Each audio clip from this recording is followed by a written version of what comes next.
ഗാസയിലെ ഇസ്രായേൽ ഉപരോധത്തിനെതിരെ ചെങ്കടലിൽ ഇസ്രായേലുമായി ബന്ധപ്പെട്ട കപ്പലുകളിൽ വീണ്ടും ആക്രമണം നടത്തുമെന്ന ഭീഷണിയെ തുടർന്ന് യമനിലെ ഹൂതികൾക്കെതിരെ വലിയ തോതിലുള്ള ആക്രമണ പരമ്പരകളാണ് അമേരിക്കൻ പ്രസിഡന്റ് ഡൊണാൾഡ് ട്രംപ് അഴിച്ചുവിട്ടിരിക്കുന്നത്. അമേരിക്കയുടെ ആക്രമണങ്ങളിൽ യമൻ തലസ്ഥാനമായ സനയിലും വടക്കൻ പ്രവിശ്യയായ സാദയിലുമാണ് കുറഞ്ഞത് 23 പേർ കൊല്ലപ്പെട്ടതായി ഹൂതികളുമായി ബന്ധപ്പെട്ട അൽ മസറ ടിവി റിപ്പോർട്ട് ചെയ്തത്. സാദയിലെ ആക്രമണത്തിൽ മരിച്ചവരിൽ 4 കുട്ടികളും ഒരു സ്ത്രീയും ഉൾപ്പെടുന്നു. ആക്രമണങ്ങളിൽ 20-ലധികം ആളുകൾക്ക് പരിക്കേറ്റിട്ടുമുണ്ട്. ട്രംപിന്റെ 2ാം ഭരണ കാലയളവിലെ ഇതുവരെയുള്ള ഏറ്റവും പ്രധാനപ്പെട്ട സൈനിക നടപടിയാണ് യമനിൽ നടന്ന ആക്രമണങ്ങൾ. നിങ്ങളുടെ സമയം കഴിഞ്ഞു. ഇന്നു മുതൽ നിങ്ങളുടെ ആക്രമണങ്ങൾ അവസാനിപ്പിക്കണം. അങ്ങനെ ചെയ്തില്ലെങ്കിൽ നിങ്ങൾ ഇതുവരെ കണ്ടിട്ടില്ലാത്ത വിധത്തിൽ നിങ്ങളുടെ മേൽ നരകമഴ പെയ്യ്ക്കും എന്നാണ് ട്രംപ് തന്റെ സോഷ്യൽ മീഡിയ സൈറ്റായ ട്രൂത്ത് സോഷ്യലിസ്റ്റിൽ ഒരു പ്രസ്താവനയിൽ പറഞ്ഞത്.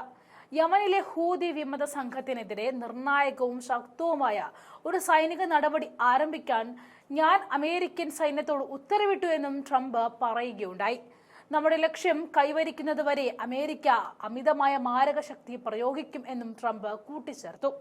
ഹൂതികളെ പിന്തുണയ്ക്കുന്നത് ഉടൻ നിർത്തണമെന്നും ഇറാനും ട്രംപും തന്റെ ട്രൂത്ത് സോഷ്യൽ പ്രസ്താവനയിലൂടെ മുന്നറിയിപ്പും നൽകി. ഇറാൻ അമേരിക്കയെ ഭീഷണിപ്പെടുത്തിയാൽ പ്രത്യാക്രമണങ്ങൾ അതിഭീകരമായിരിക്കുമെന്നും ട്രംപ് തിരിച്ചു ഭീഷണിപ്പെടുത്തി. ഗാസ മുനമ്പിലേക്കുള്ള അടിയന്തര സഹായങ്ങൾക്ക് നിയന്ത്രണം ഏർപ്പെടുത്തിയതിനെ തുടർന്ന് യമന്റെ ഭൂരിഭാഗവും നിയന്ത്രിക്കുന്ന ഹൂതികൾ ഇസ്രായേൽ കപ്പലുകളെയോ ഇസ്രായേലുമായി ബന്ധമുള്ള കപ്പലുകളെയോ ആക്രമിക്കുമെന്നും ഭീഷണിപ്പെടുത്തിയിരുന്നു.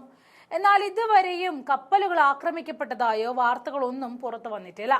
പൊതുജനാഭിപ്രായത്തെ സ്വാധീനിക്കുന്നതിനായി ഷിപ്പിംഗ് പ്രവർത്തനങ്ങൾക്കെതിരെയുള്ള ഭീഷണിയെ അമേരിക്ക തന്ത്രപൂർവ്വം പ്രചരിപ്പിക്കുന്നുവെന്നും ഹൂതികളുടെ വക്താവ് മുഹമ്മദ് അബ്ദുൽ സലാം പറഞ്ഞു. ബബാബ് അൽ മദബ് കടലിടുക്കിലേക്ക് അന്താരാഷ്ട്ര കപ്പൽ ഗതാഗതത്തിന് ഭീഷണിയുണ്ടെന്നും അമേരിക്ക അവകാശപ്പെടുന്നത് തെറ്റാണെന്നും അന്താരാഷ്ട്ര പൊതുജന അഭിപ്രായത്തെ തെറ്റിദ്ധരിപ്പിക്കുന്നതാണെന്നും മുഹമ്മദ് അബ്ദുൽ സലാം പറഞ്ഞു. പാലസ്തീൻ പ്രതിരോധവും ശത്രു സംഘടനയും തമ്മിലുള്ള വെടിനിർത്തൽ കരാർ പ്രകാരം ഗാസയിലെ ജനങ്ങൾക്ക് മാനുഷിക സഹായം എത്തിക്കുന്നതുവരെ ഗാസയെ പിന്തുണച്ച യമൻ പ്രഖ്യാപിച്ച സമുദ്ര ഉപരോധം ഇസ്രായേലി കപ്പലുകൾക്ക് മാത്രമാണെന്നും അദ്ദേഹം കൂട്ടിച്ചേർത്തു. ആക്രമണങ്ങളെ യുദ്ധക്കുറ്റകൃത്യം എന്ന് വിശേഷിപ്പിച്ചുകൊണ്ട് ഇതിനെതിരെ ശക്തമായി പ്രതികരിക്കുമെന്നും ഹൂതികളുടെ രാഷ്ട്രീയ ബ്യൂറോ ഒരു പ്രത്യേക പ്രസ്താവന പുറത്തിറക്കിയിട്ടുണ്ട്. ആക്രമണത്തിന് മറുപടി നൽകാതെ പോകില്ല എന്നും പ്രസ്താവനയിൽ പറയുന്നുണ്ട്. അമേരിക്കക്കെതിരായ തീവ്രമായ പ്രതികരണത്തിന് തങ്ങളുടെ യമൻ സായുധ സേന പൂർണ്ണമായും തയ്യാറാണെന്നും വിമതസേന മുന്നറിയിപ്പ് നൽകി.